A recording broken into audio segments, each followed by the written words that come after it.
உங்கள் தங்க நகையை அதிக விலைக்கு விற்கவும் மற்றும் அடகில் இருக்கும் தங்க நகையை மீட்டெடுத்து அதிக விலைக்கு விற்கவும் உடனே அணுகவும். Prime gold hub 9840551787.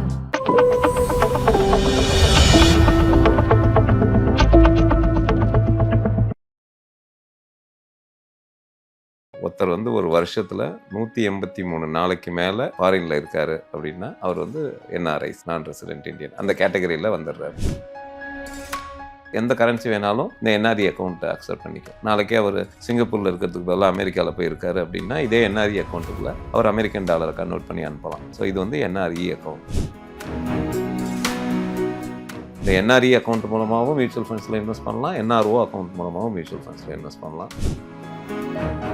Whereas US and கனடாவுக்கு மட்டும் நீங்கள் ஆன்லைனில் இன்வெஸ்ட் பண்ணுறதா இருந்ததுன்னா ஒரு ரெஸ்ட்ரிக்ஷன்ஸ் இருக்குது. ஒரு 10 அசெட் மேனேஜ்மெண்ட் கம்பெனிஸ் மட்டும்தான் தே ஆர் அக்செப்டிங் ஆன்லைன் டிரான்சாக்ஷன்ஸ். ஒரு ஹியூஜ் க்ரோத் ஆப்பர்ச்சுனிட்டி இந்தியாவில் இருக்குது. ஃபேமிலியெல்லாம் விட்டுட்டு அங்கே இருக்காங்க. ஸோ அப்போ சீக்கிரமாக இங்கே செட்டில் ஆகணும்னு ஆசைப்படுவாங்க. எதனால் அங்கே இருக்காங்க அப்படின்னா இங்கே ஏர்ன் பண்ணுறதோட டபுள் இன்கம் கிடைக்கிறது. அதனால தான் அங்கே போகிறாங்க. ஸோ அவங்க எல்லாருமே இந்தியாவில் இன்வெஸ்ட் பண்ணணும். என்ஆர்ஐஸ் மியூச்சுவல் ஃபண்ட்ஸ்ல இன்வெஸ்ட் பண்றாங்கன்னா உங்களுக்கு ஏதாவது ரெஸ்ட்ரிக்ஷன்ஸ் இருக்கா சார்? அதெல்லாம் எந்த ரெஸ்ட்ரிக்ஷன்ஸும் கிடையாது. ஆன்லைன்லேயே ஓப்பன் பண்ணலாம். நீங்கள் டாக்குமெண்ட் ப்ரூஃப் எல்லாம் கொடுத்துட்டோம் அப்படின்னா ஆன்லைனில் ஸ்கேன் பண்ணி அனுப்பிச்சிட்டோன்னா ஆன்லைனில் ஓப்பன் பண்ணலாம். இல்லை இந்தியாவுக்கு வரும்போது விசிட் பண்ணி அந்த அக்கௌண்ட்டை யூஸ் பண்ணலாம். அந்த அக்கௌண்ட்டில் இன்னொரு ஒரு பெனிஃபிட்டே இருக்குது.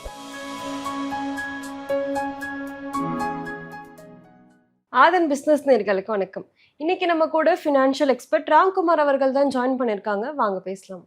வணக்கம் சார். வணக்கம் பிரீத்தி. எப்படி சார்? நல்லா இருக்கேன். நீங்கள் எப்படி இருக்கீங்க? நல்லா இருக்கேன் சார். இப்போ இந்தியன்ஸால மியூச்சுவல் ஃபண்ட்ஸில் இன்வெஸ்ட் பண்ண முடியும். சேமா என்ஆர்ஐஸாலையுமே மியூச்சுவல் ஃபண்ட்ஸில் ஃபர்ஸ்ட் இன்வெஸ்ட் பண்ண முடியுமா சார்? தாராளமாக பண்ணலாம். பிகாஸ் மியூச்சுவல் ஃபண்ட்ஸ் எல்லாருக்குமானது. ஸோ நம்ம ரெசிடென்ட் இந்தியன்ஸ், நீங்கள் நான் அவங்களும் இன்வெஸ்ட் பண்ணலாம்.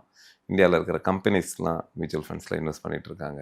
இதே மாதிரி ஒரு நான் ரெசிடென்ட் இந்தியன், அதாவது நான் ரெசிடென்ட் இந்தியன்னா நம்ம தமிழில் எப்படி சொல்கிறோம் அப்படின்னா வெளிநாட்டு வாழ் இந்தியர்கள், அவங்களும் தாராளமாக மியூச்சுவல் ஃபண்ட்ஸில் இன்வெஸ்ட் பண்ணலாம். ஓகே. இப்போ அவங்களுக்கான என்ஆர்ஐஸ்க்கான பேசிக்கான எலிஜிபிலிட்டி க்ரைட்டீரியானா எந்த மாதிரி சார் இருக்குது? சரி, என்ஆர்ஐஸ்ன்னு வந்துட்டோம் அப்படின்னா எதுக்காக போகிறாங்க அப்படின்னா ஃபஸ்ட்டு என்ஆர்ஐக்குன்னா நம்ம என்னங்கிறத சொல்லிடலாம். ஒருத்தர் ஒரு வருஷத்தில் 183 நாளைக்கு மேலே ஃபாரினில் இருக்கார் அப்படின்னா அவர் என்ஆர்ஐஸ், நான் ரெசிடென்ட் இந்தியன், அந்த கேட்டகரியில் வந்துடுறாரு.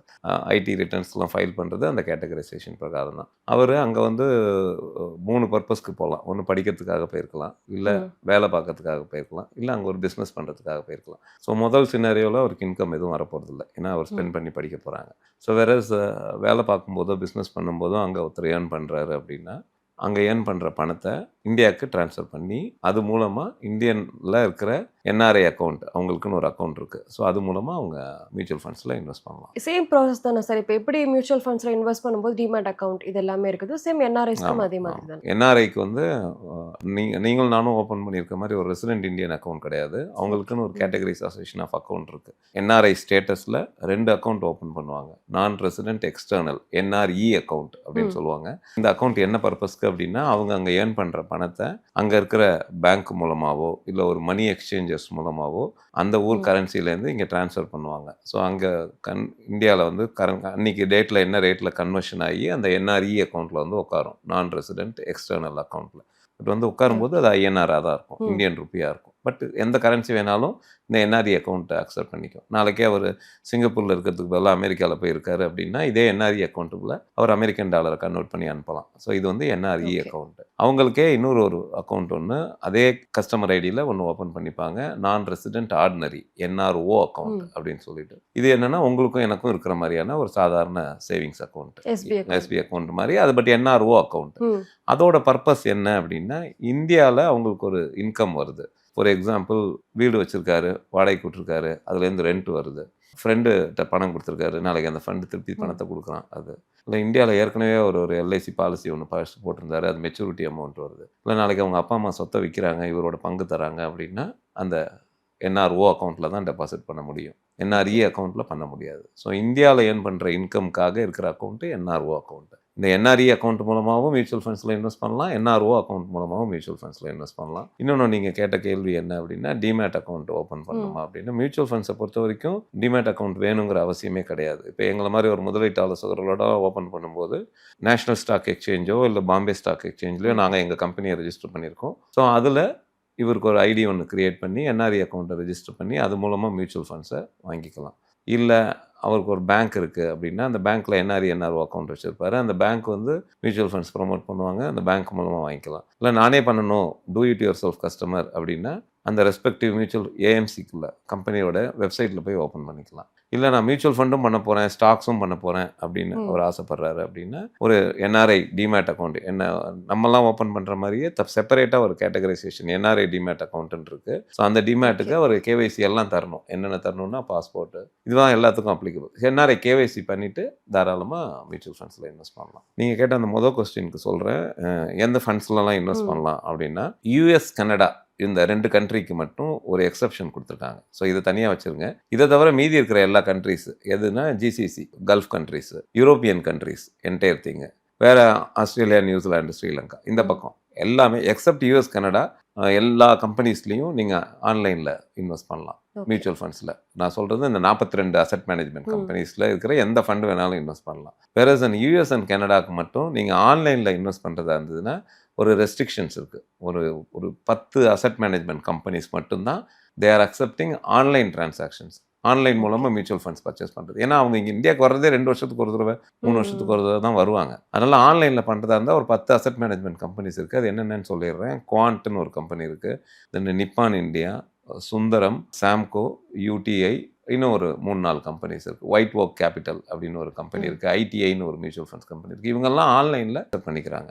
மற்றவங்க எல்லாரும் இல்லைன்னா என்ன பண்ணுறாங்க அப்படின்னா நீங்கள் இந்தியாவுக்கு வரும்போது ஒரு டிக்ளரேஷன் கொடுத்து மற்ற மியூச்சுவல் ஃபண்ட்ஸ் கம்பெனிஸை தே ஆர் அக்செப்டிங். ஸோ இந்த யூஎஸ், கனடாக்கு மட்டும் இந்த இருக்கிற எக்ஸப்ஷன் இருக்குது. என்ஆர்ஐஸ்க்கு வந்து மியூச்சுவல் ஃபண்ட்ஸில் இன்வெஸ்ட் பண்ணுறாங்க அப்படின்னா டாக்ஸ் இம்ப்ளிகேஷன் எப்படி சார் இருக்குது? Same as Indians? நமக்கு ஆர்ஐக்கு இருக்கிறதோட கொஞ்சம் வித்தியாசப்படும்.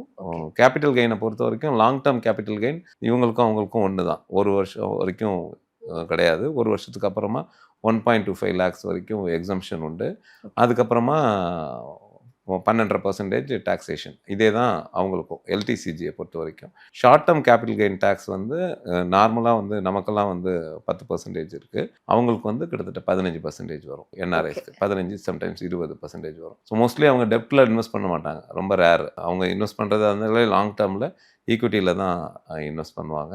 இன்னொன்று நம்ம முக்கியமாக தெரிஞ்சுக்க வேண்டியது என்ன அப்படின்னா, இந்தியாவில் என்ஆர்ஐஸோட இன்வெஸ்ட்மெண்ட்ஸ், இந்தியாவில் ஓவராலாகவே மியூச்சுவல் ஃபண்ட்ஸ் பெனிட்ரேஷனே ரொம்ப கம்மி. 5% தான் இன்னைக்கு ஓவரால் பேன் கார்டு பாப்புலேஷனில் மியூச்சுவல் ஃபண்ட்ஸில் இன்வெஸ்ட் பண்ணுறாங்க. வெளிநாட்டு வாழ் இந்தியர்களோட மியூச்சுவல் ஃபண்ட்ஸோட கான்ட்ரிபியூஷன் அதில் ரொம்ப கம்மியாக இருக்குது. வேறஸ் ஃபாரின் இன்ஸ்டிடியூஷன்ஸ்லாம் இந்தியாவில் இன்வெஸ்ட் பண்ணுறாங்க, வேறஸ் வெளிநாட்டு வாழ் இந்தியர்கள் இந்தியாவில் இன்வெஸ்ட் பண்ணுறது. ஸோ அவங்க தாராளமாக இந்தியாவோட பங்கு சந்தையில் இருக்கிற கான்ஃபிடென்ஸை மனசில் வச்சுக்கிட்டு, பிகாஸ் இந்தியா க்ரோத் ஸ்டோரிங்கிறது நம்ம கண்ணு முன்னாடி தெரியுது. அடுத்த ஒரு 10 வருஷத்துக்கு ஒரு ஹியூஜ் க்ரோத் ஆப்பர்ச்சுனிட்டி இந்தியாவில் இருக்குது. ஃபேமிலியெல்லாம் விட்டுட்டு அங்கே இருக்காங்க. ஸோ அப்போ சீக்கிரமாக இங்கே வந்து செட்டில் ஆகணும்னு ஆசைப்படுவாங்க. எதனால் அங்கே இருக்காங்க அப்படின்னா, இங்கே ஏர்ன் பண்ணுறதோட டபுள் இன்கம் கிடைக்கிறது. அதனால தான் அங்கே போகிறாங்க. ஆப்பர்ச்சுனிட்டிஸ் அதிகம், க்ரோத் அதிகம். ஸோ அவங்க எல்லாருமே இந்தியாவில் இன்வெஸ்ட் பண்ணணும். இப்போ நீங்கள் சொன்ன மாதிரி எல்லாருக்குமே லாஸ்ட்டாக வந்து சொந்த ஊருக்கே வந்துருவாங்க. ஸோ இப்போ வந்து ஒரு என்ஆர்ஐக்கு வந்து லாஸ்ட் டைம் வரைக்கும் ரிட்டையர்மெண்ட் எஸ்டபிள்யூபி மாதிரி லாஸ்ட் டைம் எனக்கு ரெகுலர் இன்கம் வந்து வந்துகிட்டே இருக்கணும் அப்படின்னா அதுக்கு எந்த மாதிரி ஃபண்ட் சார் சூஸ் பண்ணுங்க? அவங்க செய்ய வேண்டியது என்ன அப்படின்னா, இப்போ நம்மலாம் வந்து 20 வருஷம் 15 வருஷத்துக்கு கால்குலேட் பண்ணுறோம். ஏன்னா நம்மளால் இன்வெஸ்ட் பண்ணுற தொகை வந்து ரொம்ப கம்மியாக தான் இருக்கும். வேற அவங்களுக்கு இன்வெஸ்ட் பண்ணுற தொகை வந்து அதிகமாக இருக்கும். பிகாஸ் அவங்க வீட்டுக்கு செலவு பண்ணது போக கொஞ்சம் ரெஸ்ட்ரிக்ஷனோடு இருந்தாங்க அப்படின்னா, 3 years ஒன்ஸ் இந்தியாவுக்கு வந்தாங்க அப்படின்னு இருந்தாங்கன்னா அவங்களோட சேவிங்ஸ் வந்து அதிகமாக இருக்கும். அப்போ அவங்க ஏர்ன் பண்ணுறதுல கிட்டத்தட்ட 50% ஆஃப் தி அமௌண்ட் வந்து இந்தியாவில் மியூச்சுவல் ஃபண்ட்ஸில் இன்வெஸ்ட் பண்ணணும் த்ரூ எஸ்ஐபி, சிஸ்டமேட்டிக் இன்வெஸ்ட்மெண்ட்டில். அப்போ தான் உங்களுக்கு ஒரு டிசிப்ளின் வரும். இல்லைனா நீங்கள் எப்பப்பெல்லாம் கையில் இருக்குன்னு இன்வெஸ்ட் பண்ணுறீங்க அப்படின்னா பண்ணுவீங்க, அப்புறம் செலவு பண்ணிடுவீங்க, செலவு பண்ணுவீங்க. வேறு நீங்கள் எஸ்ஐபி போட்டிங்க அப்படின்னா ஆட்டோமேட்டிக்காக அக்கௌண்ட்லேருந்து மேண்டேட் போயிட்டே இருக்கும். இந்த 10 வருஷத்தில் நீங்கள் எஸ்ஐபியில் தொடர்ந்து இன்வெஸ்ட் பண்ணி ஒரு கார்பஸை நெருங்கிட்டீங்க அப்படின்னா, நாளைக்கு அந்த கார்பஸை அப்படியே ஒன்று அதுலேருந்தே எஸ்டபிள்யூபி எடுக்கலாம், சிஸ்டமேட்டிக் வித்ட்ராயல் பிளான். அங்கேருந்து இங்கே வந்திருப்பீங்க.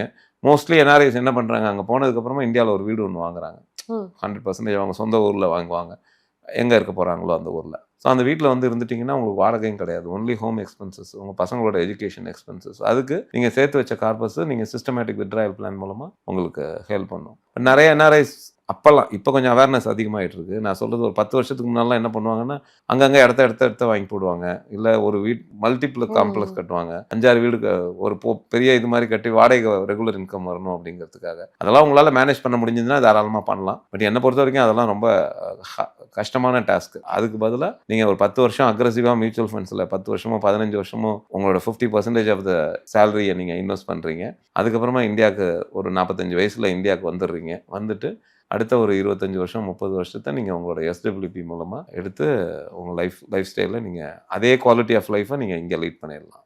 ஓகே. இப்போ என்ஆர்ஐ வந்து டாக்ஸ் பிளான் பண்ணோம் அப்படின்னா இந்த மாதிரி விஷயங்கள்லாம் சார் கவனிக்கணும். இந்தியாவில் ஒருத்தருக்கு என்ஆர்ஓ அக்கௌண்ட்டில் பணம் கிரெடிட் ஆக ஆரம்பிச்சிருச்சு அப்படின்னா, நான் சொல்கிறது இந்த ரெண்டல் இன்கம் என்ஆர்ஓவில் உங்களுக்கு ஃபண்ட் இன்ஃப்ளோ வந்துருச்சு அப்படின்னா நீங்கள் இந்தியாவில் இன்கம் டேக்ஸ் ரிட்டர்ன் ஃபைல் பண்ணணும் வித் என்ஆர்ஐ ஸ்டேட்டஸில். 0 ஃபைலிங்காக இருந்தாலும் 0 டேக்ஸாக இருந்தால் கூட இந்தியாவில் ஃபைல் பண்ணுறது நல்லது. வேற நீங்கள் வெறும் என்ஆர்இலேருந்து வண்டி ஆப்ரேட் பண்ணிட்டு இருக்கீங்க, ஃபாரின்லேருந்து கரன்சி இந்தியாவுக்கு வருது, அதனால் அதுக்கு தேவையில்லை. வேற நீங்கள் என்ஆர்ஓ அக்கௌண்ட்டில் ஃபண்ட் ட்ரான்சாக்ஷன்ஸ் பண்ணுறீங்க அப்படின்னா நீங்கள் இந்தியாவில் வந்து ஐடி ரிட்டர்ன்ஸ் ஃபைல் பண்ணுறது நல்லது. ஏன்னா நாளைக்கு உங்களுக்கு ஏதாவது டேக்ஸ் பிடிச்சா கூட அது மூலமாக கிளைம் பண்ணி நீங்கள் ரீஃபண்ட் வாங்கிக்கலாம். இந்த இதையும் நம்ம அடிஷ்னலாக சொல்லிடலாம். நிறைய பேர் என்ன பண்ணுவாங்கன்னா, நம்மலாம் ஃபிக்ஸட் டெபாசிட், நம்ம இந்தியனோட மென்டாலிட்டியே என்ன, கன்சர்வேட்டிவ் இன்வெஸ்டர்ஸ், ரிஸ்க் எடுக்க ரொம்ப யோசிப்போம். So fixed டெபாசிட்டில் போட்டுடுறோம். 10% நமக்கு டிடிஎஸ் டேக்ஸ் பிடிக்கிறாங்க.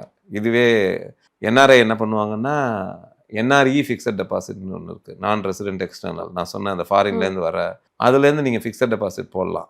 போட்டிங்கன்னா இதே 7% தான் கிடைக்கும். பட் டென்யூர் வந்து 1 வருஷம், மினிமம் 1 இயராவது இருக்கணும். நாட் லைக் 6 months 3 months போட முடியாது. பட் 1 இயர்லேருந்து ஏர்ன் பண்ணுற இன்ட்ரெஸ்ட்டுக்கு டேக்ஸ் ஃப்ரீ. இது வந்து இந்திய கவர்மெண்ட் வந்து என்ஆர்ஐக்காக கொடுத்துருக்கிற பெனிஃபிட். ஏன்னா ஃபாரின் பணம் அப்போ தான் இந்தியாவுக்கு உள்ளே வரும். வேற நீங்கள் என்ஆர்ஓ அக்கௌண்ட்டில் ஒரு ஃபிக்ஸட் டெபாசிட் போடுறீங்க. ஃபார் எக்ஸாம்பிள் உங்களுக்கு ஒரு ரெண்ட் வந்துகிட்டே இருக்குது, நீங்கள் அதை இங்கே செலவு பண்ண மாட்டேங்கிறீங்க. சேவிங்ஸில் இருந்தால் உங்களுக்கு 2.5% தான் வட்டி. நான் அதை ஒரு ஃபிக்ஸட் டெபாசிட்டாக போடுறேன் அப்படின்னா ஒரு 6.5% வட்டிக்கு போடுறீங்க அப்படின்னா அதுலேருந்து ஏர்ன் பண்ணுற இன்ட்ரெஸ்ட்டுக்கு 30% டேக்ஸ். இப்போ உங்களுக்கு எனக்கும் 10%னா அவங்களுக்கு 30% டேக்ஸ். அதனால் நிறையா என்ஆர்ஐஸ்க்கு வந்து இது தெரியவே தெரியாது. அவங்க அக்கௌண்ட்லேருந்து நம்மளாவுக்கு டிடிஎஸ் வந்து பிடிக்க மாட்டாங்க. நம்ம 15G 15H ஃபார்ம்லாம் கொடுக்குறோம். என்ஆர்ஐஸ்க்கு அதெல்லாம் கொடுக்கவே முடியாது. 3 மாதத்துக்கு ஒரு தடவை கொடுக்குற இன்ட்ரெஸ்ட்டில் டேக்ஸ் பிடிச்சிடுறாங்க. ஸோ அதுக்கு பதிலாக நீங்கள் மியூச்சுவல் ஃபண்ட்ஸில் இன்வெஸ்ட் பண்ணலாம், ஈக்விட்டியில். ஸோ என்ஆர்ஓக்கு எஃப்டிக்கு பதிலாக இன்னொரு அட்வான்டேஜ் எதனால எல்லாரும் என்ஆர்இ அக்கௌண்ட்டில் ஃபண்டை வச்சுக்கிறாங்கன்னா, நாளைக்கே ஃபாரினில் செட்டில் ஆகுறாங்க அப்படின்னா என்ஆர்இலேருந்து ஈஸியாக ஃபாரினுக்கு எடுத்துகிட்டு போயிடலாம் ஃபண்டை, இந்தியா கவர்மெண்ட்டுக்கு டிக்ளேர் பண்ணாமல். ஸோ இந்த மாதிரியான என்ஆர்ஐஸ்க்கு நிறையான கவர்மெண்ட்டும் அட்வான்டேஜஸ் கொடுத்துருக்கு என்ஆர்இ அக்கௌண்ட்டுக்கு. ஓகே. இப்போ நீங்கள் சொன்ன மாதிரி என்ஆர்ஐஸ்க்கு என்ஆர்இ அக்கௌண்ட், என்ஆர்ஓ அக்கௌண்ட் இருக்குது. ஆனால் நீங்கள் முன்னாடி சொன்ன மாதிரி இப்போ இங்கேருந்து ஒருத்தர் இந்தியாவிலேருந்து ஃபாரினுக்கு ஒரு வேலைக்காக தான் போவாங்க மோஸ்ட்லி. ஸோ இப்போ அவங்களுக்குமே வந்து அந்த அளவுக்கு அவேர்னஸ் இல்லை, எல்லாருமே ஸ்கில்டு லேபர்ஸாக தான் இருக்காங்க. ஸோ வந்து ஒருத்தர் மூலயமா தான் அமௌண்ட் வந்து இந்தியாவுக்கு வந்து ட்ரான்ஸ்ஃபர் பண்ணுறாங்க. ஸோ இவங்களுக்கு இந்த அக்கௌண்ட்டுக்கான அவேர்னஸ் இருக்குமா? இல்லை, ரொம்ப இல்லை. நான் நிறைய பேரை பார்க்குறேன். சில பேர் இங்கே இந்தியாவில் இருக்கிற சேவிங்ஸ் அக்கௌண்ட்டை இங்கே வச்சுக்கிறாங்க, ஃபாரினுக்கு போயிடுறாங்க, அங்கேருந்து ஏர்ன் பண்ணுறாங்க. டைரெக்டாக ஃபாரின் அக்கௌண்ட்லேருந்து இந்த அக்கௌண்ட்டுக்கு அனுப்புகிறாங்க, இவங்களோட சேவிங்ஸ் அக்கௌண்ட்டுக்கு. இல்லை அப்படின்னா ஃபாரின்லேருந்து அவங்களோட அப்பா அம்மா அக்கௌண்ட்டுக்கு அனுப்புகிறாங்க, இல்லை ஒய்ஃபோட அக்கௌண்ட்டுக்கு அனுப்புகிறாங்க. இப்போ எல்லாமே சிஸ்டம் இன்டகிரேட் ஆகிட்டு இருக்கு. So any currency, foreign currency இந்தியாவுக்கு வரும்போது அது என்ன, அந்த கரன்சியோட ஜென்யூனிட்டி தெரியணும், அது என்ன பர்பஸ்லேருந்து வருது அப்படிங்கிறது தெரியணும். நிறைய பேர் அவங்களோட சேவிங்ஸ் அக்கௌண்ட்டுக்கே அனுப்பிச்சுக்கிறாங்க. இங்கே இந்த சேவிங்ஸ் அக்கௌண்ட்டை அங்கே இந்த சிம்மை வச்சுருக்கிறதுனால அங்கே அவங்களுக்கு ஆக்டிவாக இருக்குது, அவங்களுக்கு மெசேஜ் எல்லாம் வருது, தெரிஞ்சுக்கிறாங்க. பட் இருந்தாலும் அதில் நிறைய ரெஸ்ட்ரிக்ஷன்ஸ் இருக்குது. 6 months 1 இயருக்கு ஃபாரினுக்கு போகிறீங்க, சில பேர் ஆன்சைட் ப்ராஜெக்ட்டுக்காக போவாங்க, ஒரு 1.5 வருஷம் 2 வருஷம் அப்படிங்கிறவங்க கூட இக்னோர் பண்ணிடலாம். நீங்கள் என்ஆர்ஐ அக்கௌண்ட்லாம் வேணாம்னு சொல்லிட்டு நீங்கள் ஒரு ஸ்கில் லேபராக போகிறீங்க, நீங்கள் தொடர்ந்து ஒரு 3 வருஷம் 5 வருஷம் அங்கே இருக்க போகிறீங்க அப்படின்னா ப்ரைவேட் பேங்க்கில் தான் உங்களுக்கு ஆவரேஜ் பேலன்ஸ் அதிகம்.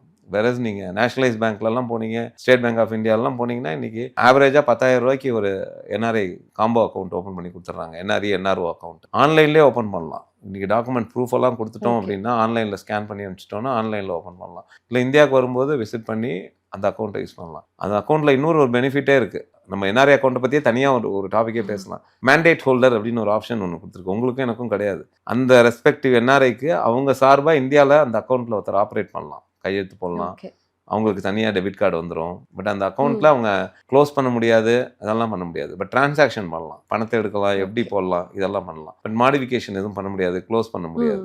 ஸோ மேண்டேட் ஹோல்டர் மோஸ்ட்லி என்ன பண்ணியிருப்பாங்க, இங்கே ஒரு லேபருக்காக அங்கே போகிறாரு, ஸ்கில் லேபர் போகிறாரு அப்படின்னா அவங்க ஒய்ஃபை மேண்டேட் ஹோல்டராக கொடுத்துருப்பாங்க, இல்லைன்னா பேரண்ட்டாக போட்டிருப்பாங்க, இல்லைன்னா பிரதரை போட்டிருப்பாங்க. ஸோ இதெல்லாம் என்ஆர்ஐ அக்கௌண்ட்டோட பெனிஃபிட். பட் இந்த என்ஆர்ஐ அக்கௌண்ட்டை பற்றி என்ன அவேர்னஸே வந்து இன்னும் சின்ன லெவலில் இல்லைன்னா நிறைய பேர் அதை Ignore பண்றாங்க. இக்னோர் பண்ணிடுறாங்க.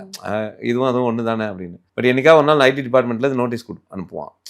ஓகே, நீங்கள் இந்தியாவில் ஏர்ன் பண்ணுறது இல்லை, பட் நீங்கள் சேவிங்ஸ் அக்கௌண்ட் வச்சுட்ருக்கீங்க, ஃபாரின்லேருந்து ஃபண்ட் வந்துட்டுருக்கோம், என்னன்னு சொல்லி ஐடி ரிட்டர்ன்ஸ் ஃபைல் பண்ணுவீங்க, இன்கம் ஃப்ரம் எந்த சோர்ஸ்னு. அதனால் ஒரு என்ஆர்இ என்ஆர்ஓ அக்கௌண்ட் ஒன்று ஓப்பன் பண்ணணும். இல்லைனா இந்த சேவிங்ஸ் அக்கௌண்ட்டை என்ஆர்ஓவாக மாற்றிக்கணும். இதே நம்பர் கண்டினியூ ஆகும், என்ஆர்ஓவாக மாற்றிக்கணும். அதே கஸ்டமர் ஐடியில் ஒரு என்ஆர்இ ஓப்பன் பண்ணணும். நாளைக்கு நீங்கள் இந்தியாவிலேருந்து வந்துட்டீங்க அப்படின்னா இந்த என்ஆர்இ அக்கௌண்ட்டை க்ளோஸ் பண்ணிடணும். பிகாஸ் நீங்கள் உங்களுக்கு இனிமேல் ஃபாரினில் இன்கம் கிடப்போறது இல்லை. ஏன்னா NRE account will accept only foreign currency. So இந்த என்ஆர்இ அக்கௌண்ட்டை க்ளோஸ் பண்ணிவிட்டு இந்த என்ஆர்ஓ அக்கௌண்ட்டை திருப்பி நீங்கள் ரெசிடென்ட் ஸ்டேட்டஸ் நார்மல் எஸ்பி அக்கௌண்ட்டாக மாற்றிக்கணும். இதே நம்பர் மெயின்டைன் ஆகும். ஸோ இன்றைக்கி அந்த அட்வான்டேஜ்லாம் வந்துருச்சு. எல்லாமே த்ரூ ஆன்லைனில் வந்துருச்சு. ஸ்லோவாக let us create awareness. RI account மூலமாகவே ஐடி ரிட்டர்ன்ஸ் ஃபைல் பண்ணுறாங்க. நாளைக்கு queries வந்ததுனா தான் என்னங்கிறது தெரியும். Okay sir, NRI tax planning பற்றி நிறைய விஷயங்களை சொன்னீங்க. ரொம்பவே நன்றி. தேங்க்ஸ் பிரதி.